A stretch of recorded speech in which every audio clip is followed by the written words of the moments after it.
Hello, once again, everybody, and welcome to another fine episode of Film Nobs. Now, normally at the beginning of each episode, we kind of ask each other what if we've seen anything over the past a few days since we've last done an episode. But I think this week we're so excited about getting closer to the end of our film franchises episode. So I think we ought to just go ahead and dive in. So I know, Rick, the last film franchise we talked about in the previous episode was Men in Black. So from Tales of the Outer Space, right, how about we go to Tales of Cyberspace? Well, let's go. Where are we going? Exactly. So coming in at number 34 is one of my personal favorites, The Matrix. Remind me again. I'm not familiar. The Kung Fu, Keanu Reeves, Lawrence Fishburne. Right. That movie. Carrie-Anne Moss. I'm sorry. Of course, I'm aware of that. Just toying with you a little bit. I know that is a personal favorite of yours. I'll lay off until we get to the second one. Yeah. I know. That was The Matrix was another one of those game changers. Really was. What did that come out? 99. Mm-hmm. Just the effects, and that was another movie. I don't think anybody had any. It just kind of came out of nowhere. I don't think there was particularly that much expectations for it. I don't know what movie I was watching in the theater, and I saw the trailer for The Matrix, and I had an experience. I didn't know what hit me. I just knew experience. It was almost like a religious moment. I just knew I had to see that movie when it came out. There's something about that movie that just struck me that I had to see it. Well, I should have been waiting for it because the Wachowskis had made the previous movie they'd made was a movie called Bound, which was, an excellent, mean and lean neo-noir film with Jennifer Tilly, Gina Gershon, and character actors Joey Pants, who, by the way, what did he play in? Cypher. He played Cypher in The Matrix, right. I love that. Just revolutionary special effects. Keanu Reeves, it seems like every time you thought Keanu was down for the count, then comes another movie that just completely puts him back on top again. The power of bullet time, right? Right. I like I say, I love the first one. To me, what was the say? I always get Reloaded and Revolutions turned around for some reason. What was the second movie in the trilogy? The Matrix Reloaded. Well, I guess even though they both came out in the same year in 2003, Reloaded came out in May. Okay. And that's the one I was so unhappy with the second one, even though there were some the freeway scene, midway through the movie was spectacular, but I despised the rest of that movie so much so that I never even to this day I have never seen the third one. Well, you aren't the only one apparently, because the box office for the third one was almost half of the second one. Yeah, I'm looking. Wow, the Reloaded, $1 billion. It joins adjusted, gross, the $1 billion club. The $1 billion club. Wow, off of a 2. So both the sequels had $207 million budgets. Is that right? And yeah. So what did you? So like I say, I was totally disgusted, pretty much with the second. I can still remember that there was some kind of scene set in a disco or some kind of underground disco, the dance scene that was just so funny, so unintentionally funny to me. I think I can remember probably making some people upset in the theater because I was laughing. What was your take on? I own the Blu-ray trilogy, so I've got I'm gonna make you say it. You loved the other ones as well. Is that right? The first one's my favorite, right? But yeah, I love. You're going to stand behind. Well, yeah. I also have the Animatrix. And at one time, I owned and played the Matrix video game for Xbox. Right. And I got the 2 Matrix graphic novels that came out after. So You have put your money, where your mouth is, it sounds like. I mean, if I was going to make a movie, it would have been The Matrix. That was, that would be it. Well, yeah. Again, love that. 1999, I think we've talked about this before. 1999 was a good year for American excellent films. Year, yeah. And The Matrix was part of that. So we've gone from outer space to cyberspace. What space are we going to be in next? How about Toyland? Toyland. Well, it looks like so. Toy Story is our next. So are we back kind of in cyberspace again? So it's a lot of computer. True. A lot of computer animation, right? And it's appropriate for us to talk about it because right now, as we speak, Toy Story 4 is now playing in the theaters as this episode is being recorded. And, there are a lot of hopes right now that Toy Story 4 can kind of reverse the trend this summer of sequels not living up to, at least at the box office, their predecessors. And speaking of predecessors, Rick, how did Toy Story's predecessors end up doing at the box office? Well, Toy Story did no toying around at the box office. Thank you. I worked hard on that one. In 1995, the first one raked in almost $609 million. Off of a scant, what was that, $50 million budget? $50 million budget.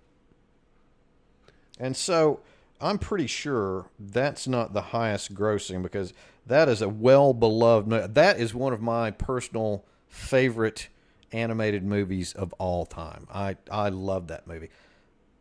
And I've also liked the success of movies that have come after, but I doubt that was the highest grossing one. No. The gross actually, like we've talked about before, if something is truly loved, then at least give the second one a shot. And if that one's well received, then just keep the ball rolling, right? Right. And is that what's happened here with? Yeah. The second one came in at $783 million, and Toy Story 3, wow, $1.25 billion. Wow. Now, adjusted Wow, numbers, indeed. but still they joined the $1 billion club. Right. So those movies have justified their increases in the budget because, like I said, the first one came in at a $50 million adjusted gross, and it looks like it's risen all the way to the third one, Toy Story 3 at 234, and I really don't have I haven't seen a budget on Toy Story 4. Have you? We can ask our assistant. Oh, absolutely. I can never remember his name. I think we've changed it. You. Hey, you. Wow, we're terrible people to work for. The estimated budget for Toy Story 4 is between $175 and $200 million. I mean, were you like me thinking that the third one was going to be it? I did. I thought that was definitely it. It's like, it just felt like this is a good place to right.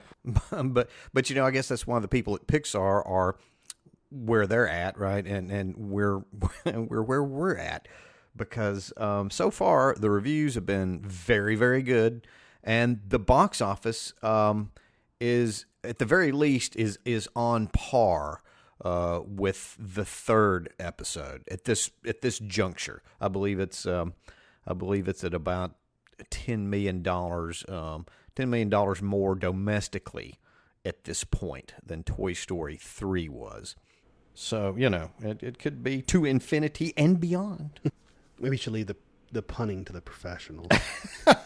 Come on, man. That was good. It's good stuff. So the Toy Story franchise as a whole has made over $2.2 billion adjusted profit.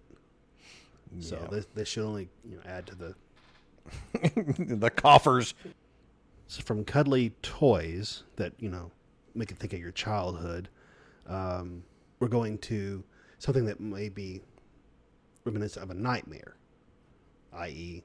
the Terminator franchise.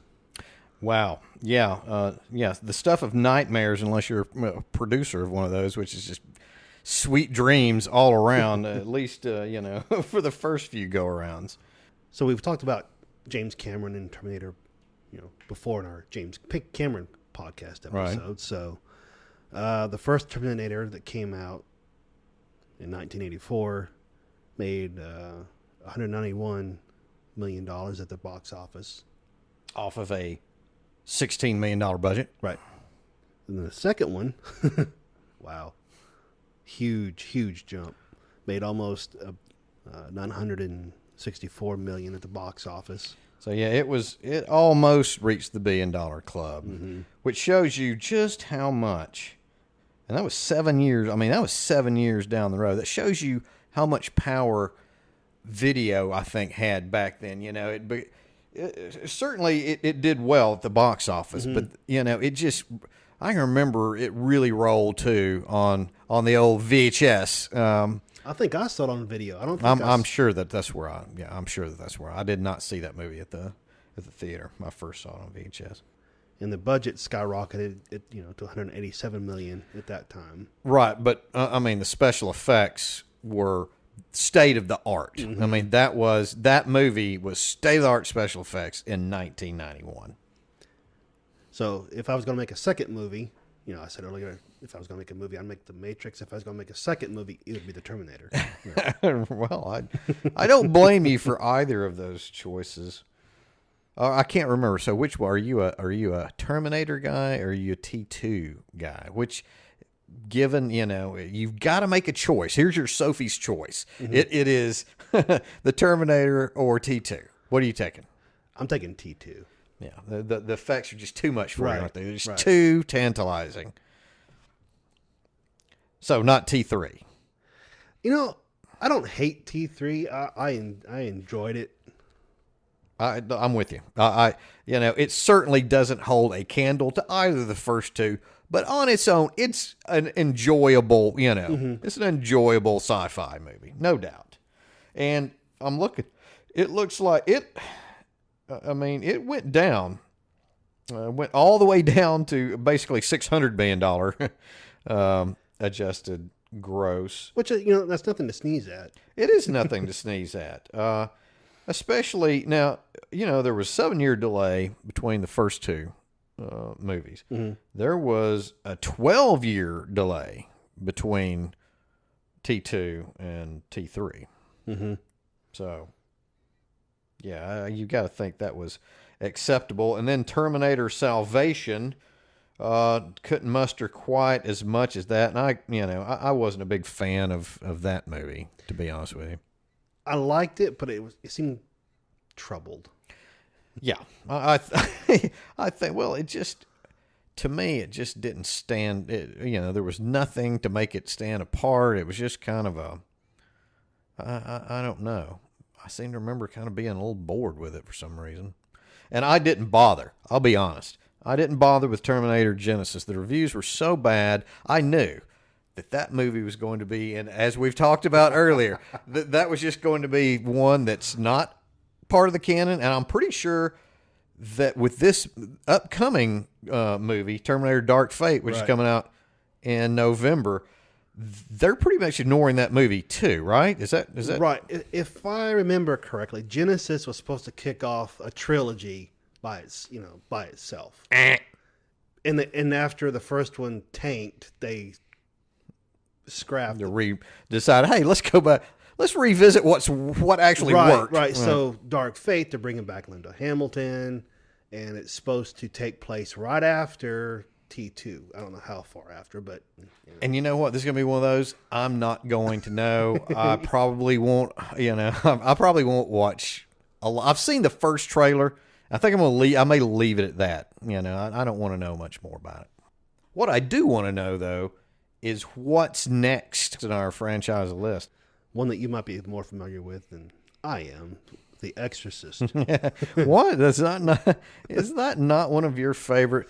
I'm going to tell you something that probably might make a few people out there upset with me, but I've been on a roll probably the whole show. Add it to the list. Right, add to the list. The Exorcist, while certainly an effective horror movie at times, I'm talking about the original. I'm not as crazy about The Exorcist as a lot of people are. I don't know. I don't know if it's just so unsettling. If it's the fact the character Linda Blair plays Regan, she's so young in that, it made me uncomfortable. I don't know, but I just don't. I don't have as high a love as a lot of people do for that. Which is kind of funny in a way, because back when we did the villains list, Regan was listed as a villain, but it wasn't really her. It was the demon that possessed her that was the actual villain. Absolutely. That's why the amateurs need to leave the list making to professionals like you and I, to the real film knobs, right? And then so I say the Exorcist, while I didn't care for it as much as some people, it was certainly better than the next sequel, Exorcist II: The Heretic, which is generally considered to be one of the worst major motion pictures ever made. I know that it came in a while back. There was a pretty popular book back in the early 80s called The Golden Turkey Awards, written by Michael Medvin and his brother. Apologies to his brother. I can't remember his name. But I believe The Exorcist The Exorcist II: The Heretic came in number 2 in its all-time worst list, second only to Plan 9 from Outer Space. So, and while I've certainly seen worse movies, actually I've seen worse movies than either two of those, it's still bad. It's terrible. And The Exorcist 3, The Exorcist 3 was a step back up. It had a couple of really good fright moments, but it wasn't particularly successful either, certainly financial. I'm looking here. Oh my goodness, wait a minute. I guess the story here is the original The Exorcist. Mm-hmm. Am I looking at those numbers right? Mm-hmm. Read that back to me in case maybe I'm seeing this wrong. So the adjusted gross revenue for The Exorcist in 1973 is over $2.4 billion. Yeah, that's amazing. That's scary. That is scarier maybe than anything in the movie, and the movie's pretty scary.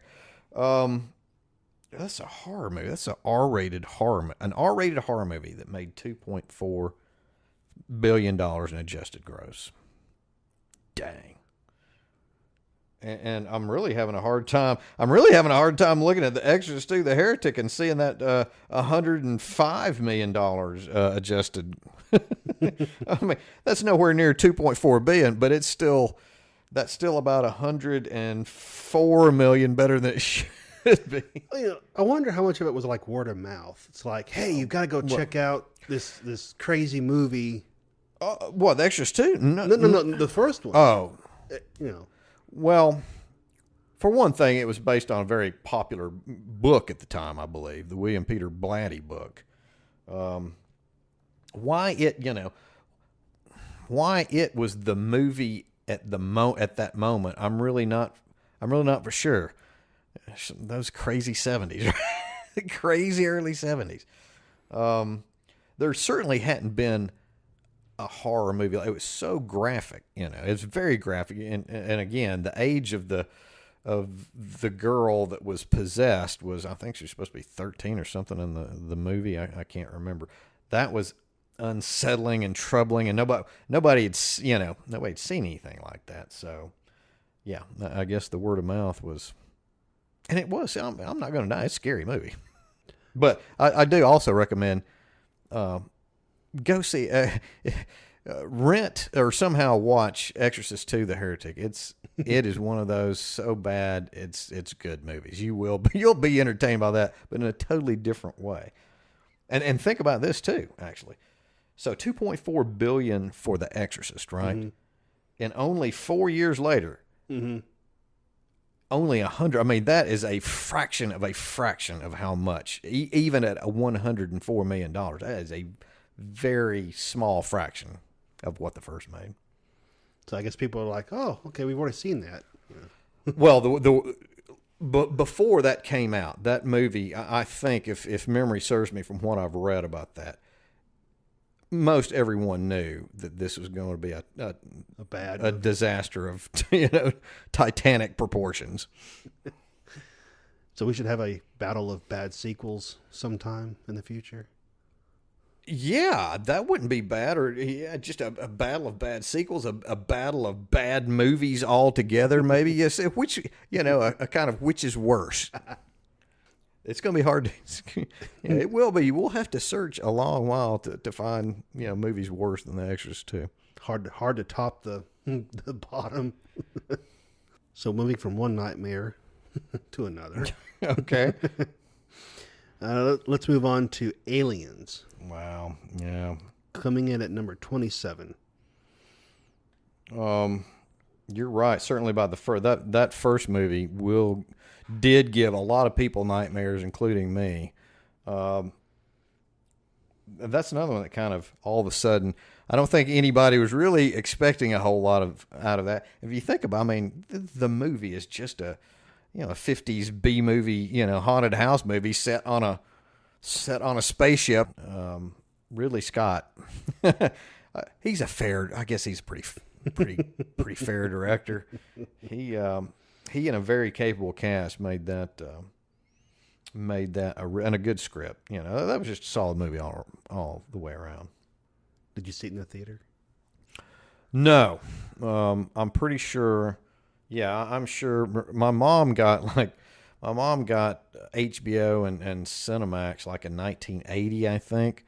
So that's where I saw it. And I don't even know if she knew. That's one of those she wasn't. I don't know if she knew. She was quite aware of what was on. What was on there, and that paid dividends for me personally. I just late at night just flipped that on, and yeah, that scared the crap out of me. Well, it screamed at the box office when it came out in 1979. To the tune of $712 million. That's a pretty pricey tune for, again, an R-rated horror movie. Back then, I guess it learned its lesson maybe from The Exorcist. And that movie put Sigourney Weaver on the map as well as Ripley. And which by extension also defined the modern action heroine. Absolutely. That is probably the touchstone figure, I guess, for it. Now, of course, there had been earlier female action heroes, but that was the one, of course, was so popular that really caught on. And then, it actually went to greater heights when she played the same character in the sequel, Aliens, which, is not as much a horror movie, really. I look at that movie as more of an action/war movie than I do a horror movie. It was really kind of interesting. You had a very successful horror movie, science fiction horror movie, and then here comes James Cameron, another good director, different director comes in. He reimagines it a little bit, puts it in a kind of a different genre, and it still pays off. And I'm not for sure, if you were to press me which one was the better movie, it would be hard. It'd be hard for me to do. Like apples and oranges. Yeah, and that's true too. Yeah. Now, for the rest of the story, a famous broadcaster once said,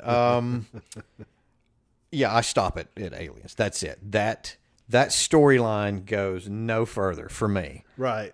It's just it's over. Yeah, nothing else counts." Have you seen? All right. Have you seen all of them? I have not seen Alien Covenant. The last one. After Prometheus, I was like, all right, I've tried this how many times after Aliens, and they're always disappointing me. I'm not going to do it again. Even though Ridley Scott, came back. Although Ridley's kind of the last few years, he's been in a little bit of a mini rut himself.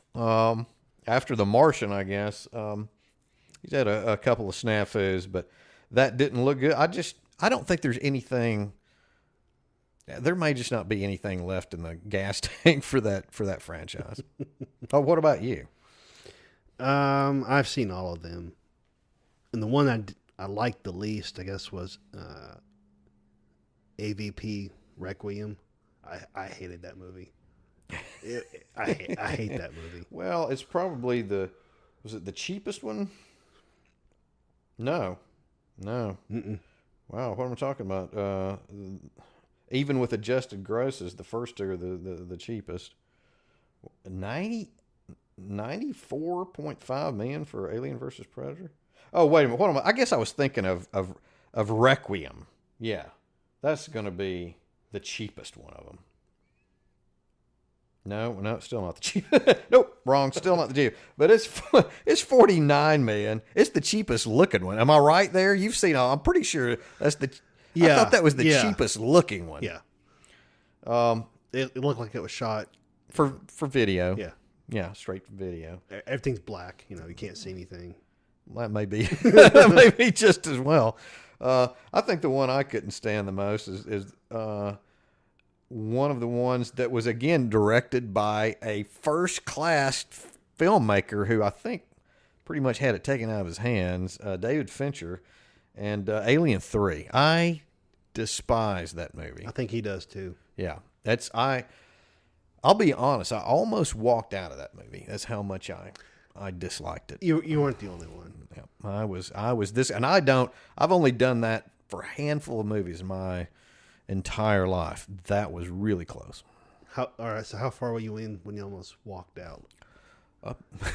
Probably about halfway. Probably about halfway. I made it the midway mark, and I think I was thinking, "Wow, I know this is not. It's like this is not going to get any better. It probably won't get worse." And then I was proven wrong. It did. It just continued. It just got worse. Yeah. I put that up there as one of my Alien 3 is one of my most despised movies. Sorry, anybody out there that's a fan of that movie. I respect your right to like bad movies. Wow. So the franchise as a whole clocks in at $2.1 billion adjusted profit. So it's helped by the fact. I mean, we've got 8 movies in this franchise. Don't get me wrong. It looks, those numbers are all pretty good. Alien is the original, still the king of all the Alien movies box office wise, right? At 712, right? So, but it helps that. What was the budget for the Covenant, by the way? Over $100 million. And it made back 248. Yeah. Did you like? Yeah. Did you like that one? Covenant? Yeah. No. There were elements. Yeah. Yeah, but as a whole, meh. No. Okay. All right. Well, I feel justified. Okay, so going from aliens to apes. Yes. I don't know. What could the next franchise be? Oh, how about Planet of the Apes? Shocker. Coming in at number 26. Well, this is another one we had. The original Planet of the Apes, I believe, was 1968, right? Yeah. Yeah. And that movie had 4 direct sequels that came just, pretty much year after year after that. And then it didn't get, there wasn't another movie in the series until, this actually isn't the series, it was a remake in 2001, Tim Burton's Craptacular remake in 2001. And then, understandably, there wasn't a sequel to that one, but the idea was rebooted again in 2011 for Rise of the Planet of the Apes, and this last, this trilogy, the first 2 in that were pretty good, and somehow I still haven't seen the last. I haven't seen War for the Planet of the Apes. I saw Rise and Dawn, and I like both of those movies. Just for some reason didn't catch War. And I've seen Rise, and I thought I saw Dawn, but I don't remember if I've seen Dawn. it seems like if you had seen it, you'd probably remember it. At least, I thought it was. I thought it was pretty good. By the way, what'd you think of the? What'd you think of the Tim Burton movie? I liked it. Well, there we have it, ladies and gentlemen.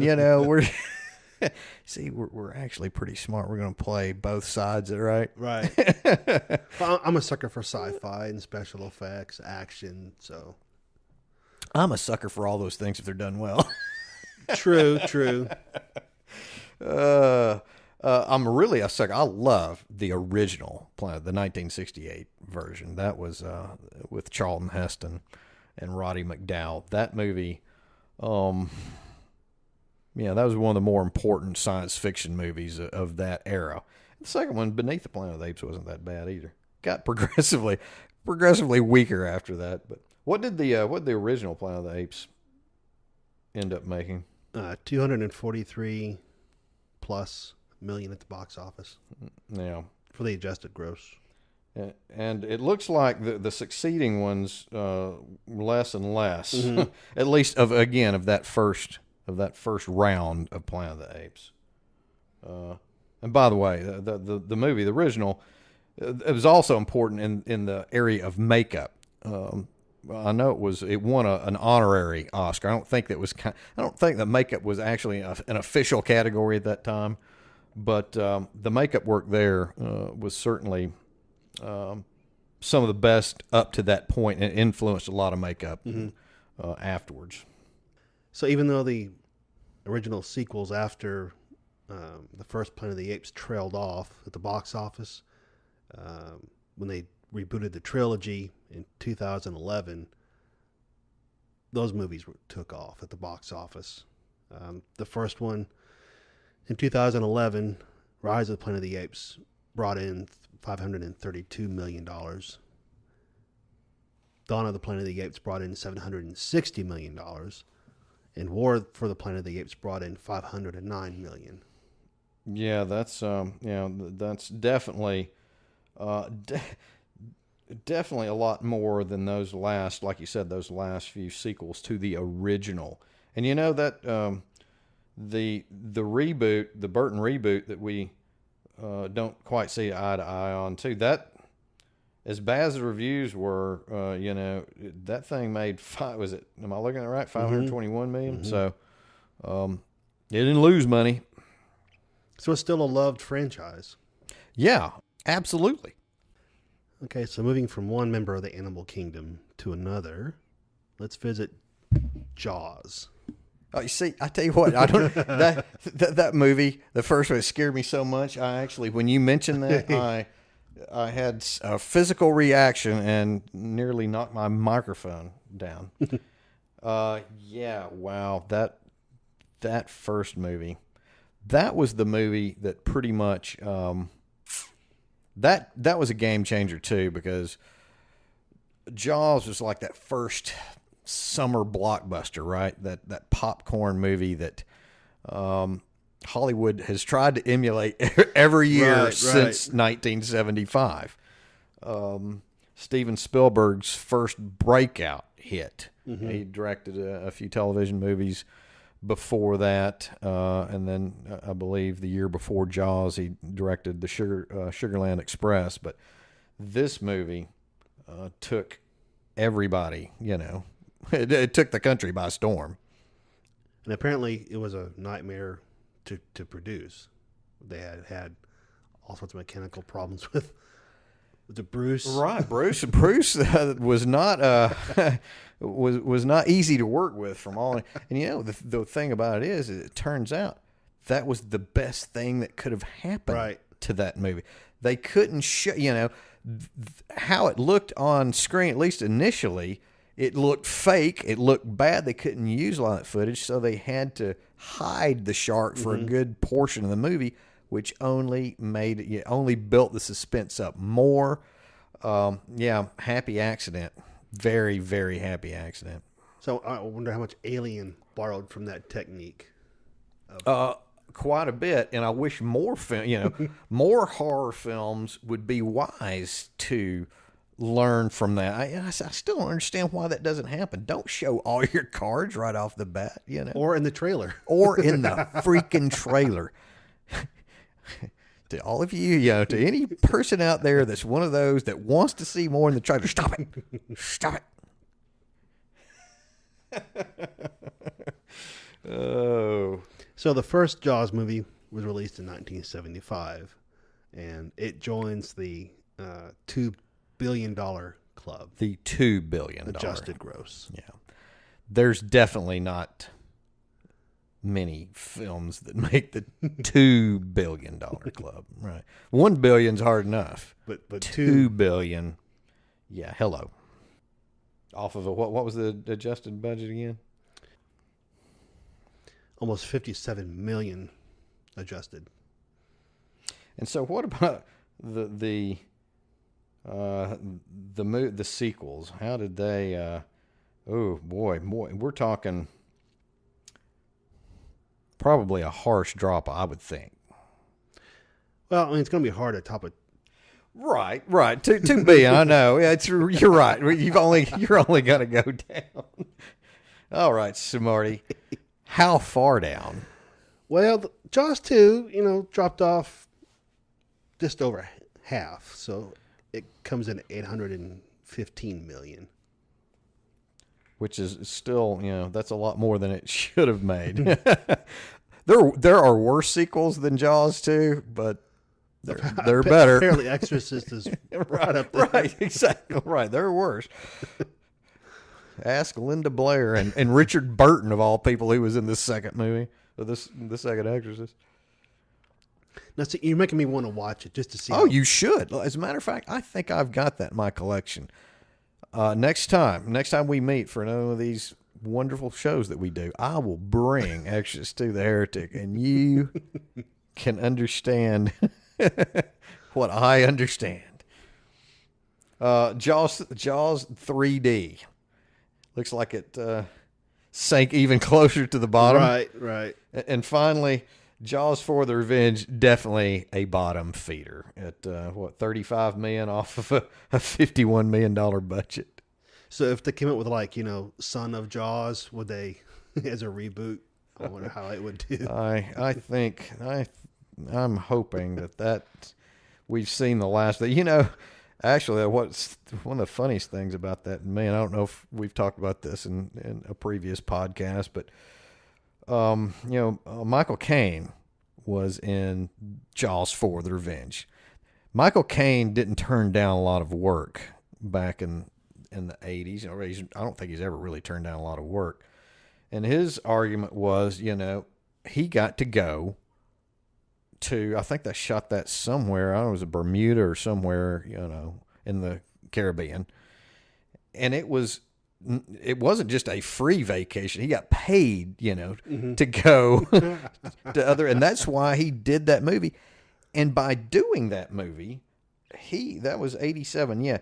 He was shooting that and couldn't accept his Oscar. He won an Oscar finally for Best Supporting Actor for Hannah and Her Sisters. And he couldn't pick it up because, he was shooting Jaws 4: The Revenge. That's funny. Well, for our next franchise, we're going to move from a man-eater to a man-beater.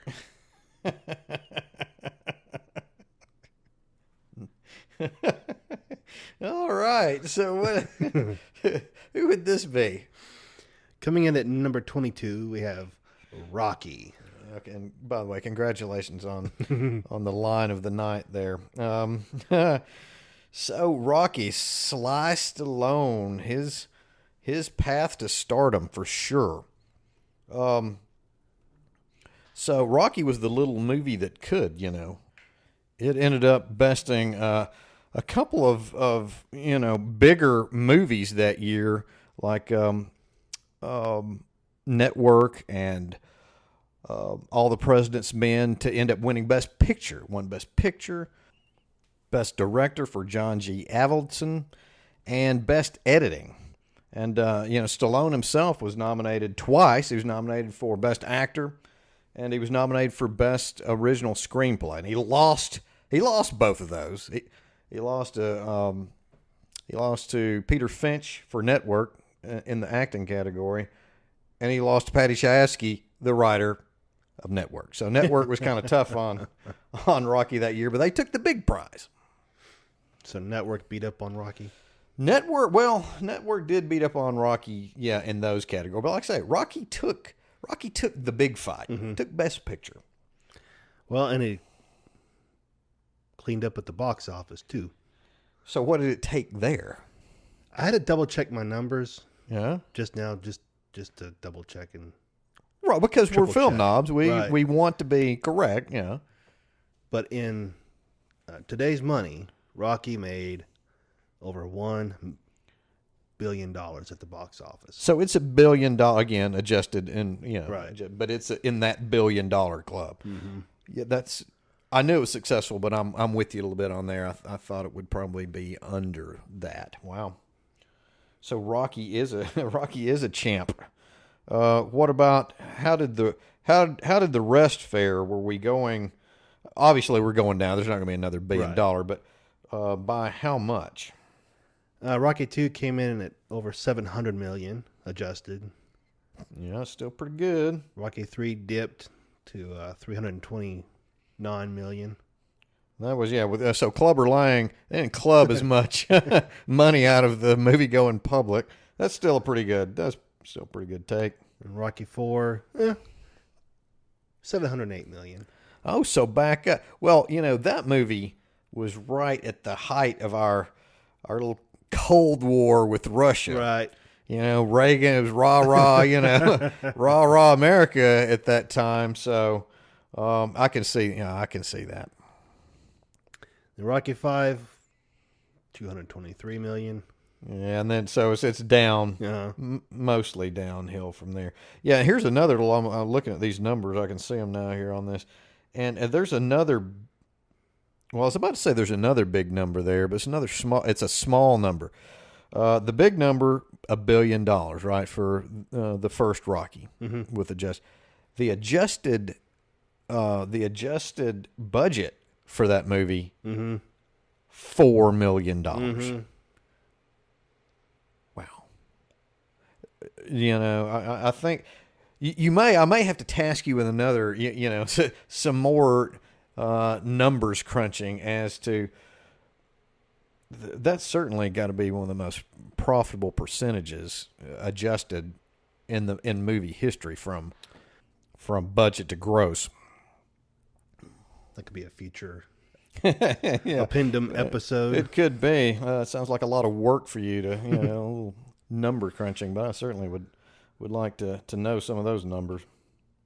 So Rocky ends up, there's how many, so we count the Creed and Creed 2, right? Right. Those features are counted in that franchise. And I'm looking at them as actually, I guess most of those numbers were domestic. I thought they'd be a little bit higher for Creed and Creed 2, but they're not bad considering the relatively low budgets for each one of them. Mm-hmm. So what was you're a big Rocky fan? See, I think the last one I saw was when he faced Dolph. So yeah, Rocky 4. Rocky 4. Rocky 4. Yeah, I never saw 5. Just the reviews were so bad. I missed that. He's done some of his best work, with Rocky. And to be honest, I thought he was going to win that. He was up for Best Supporting Actor for the first Creed. Mm. And I thought that I thought he was going to win it. And I thought I wouldn't have had a problem with him winning. He was really good in that. Much better than, say, First Blood than he was. I couldn't let it go. So it's a safe bet to say that, franchise to franchise, you prefer Rocky to Rambo. Much more. Okay. Yes. Okay. Much more. Which, by the way, there will be, again, there's going to be, we had First Blood. This year we're going to have Last Blood. Stay tuned. Stallone can't stay away from the sequels. Well, you know, I can't- if people are going to keep Right, giving him I- money for it, I I can't it's blame not that I them. blame. I don't. Well, yeah, kind of. All right, so moving from a franchise that will make you see stars to a franchise that chases after stars, Nice. Well done. let's boldly go into Star Trek. Oh, let's do that. Well, let me tell you this, the Star Trek franchise holds a very special place in my heart. And it ranks at number 21. It should be higher. It should be higher, people. And, you know, I hope that it gets higher considering that there's been all this talk in the last couple of years of Mr. Quentin Tarantino maybe getting in the director's chair, not the captain's chair. Well, I guess that is kind of the captain's chair, right? And doing a version, the next version of Star Trek. That would be, oh my gosh, how cool would that be? An R-rated, foul-mouthed, super violent Star Trek. Oh my goodness. That would be interesting. But Very interesting. Star Trek, the original television show, I was definitely a Trekkie back in my youth, and I remember when that first movie came out. I was 12 years old, and you know, at the time I thought, "Wow, this is awesome!" You know, I was so pumped for that, right? And you know, in retrospect, it may not hold up. That first one, at least, might not hold up as much as I wish that it would. You know, it's not quite the movie my 12-year-old self thought that it was. There's worse. I mean, there is Star Trek 5, so there's worse than Star Trek the motion picture. But Star Trek 2 and Star Trek 4 are really good movies. So what are we looking at numbers wise for? Well, didn't you have a HQ trivia question earlier about franchises and Yes. the number of titles in the franchise? Yes, that's right. And ironically, Star Trek was... It was the correct answer. It had more than, I'm trying to think of the other, Star Wars. And I don't remember the other one. It was 9, I think, the other X-Men. one. X-Men, right. Yeah. So See, Star Trek, always. I'm good to Star Trek. Star Trek is good to me. So there are currently 13 films in the franchise series. So you got the answer. Right. I was thinking there. Oh, because I went with 10. I said 10 when we were playing, right? I think I said 10, and that's with the original cast and the next generation. I didn't factor in the new kids, Chris Pine and Zachary. Right. Yeah, Zachary Quinto. The new Trek. Right. So what's the top? Is the original going to be the winner as far as which one is gained, or which one got the most money at the box office? If you stick with just the original cast, yes. If you include the new kids, then no. So which one of the new kids comes in? Which is the top of the top of the charts? Okay, so Star Trek Into Darkness, really? released in 2013, made over $509 million adjusted. And I thought that was the weakest one of the three. Oh, well. I mean, it wasn't bad, but that first one was lights out. I mean, on the money. What about the next generation? Which one? I see a lot of hundreds in there. So those weren't exactly, I mean, they were decent. I guess they did okay, certainly, but they weren't the powerhouses that were on either side of them from both the originals and the new kids. But, being a TV series itself, I'm sure they made bukus of money. Well, let's see. I want to say Nemesis might not have made, but no.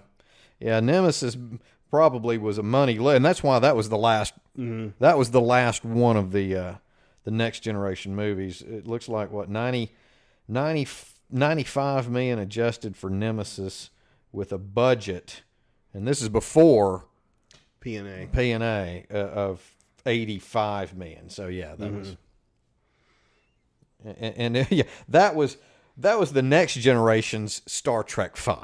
I guess there's got to be one Star Trek V in every. Right.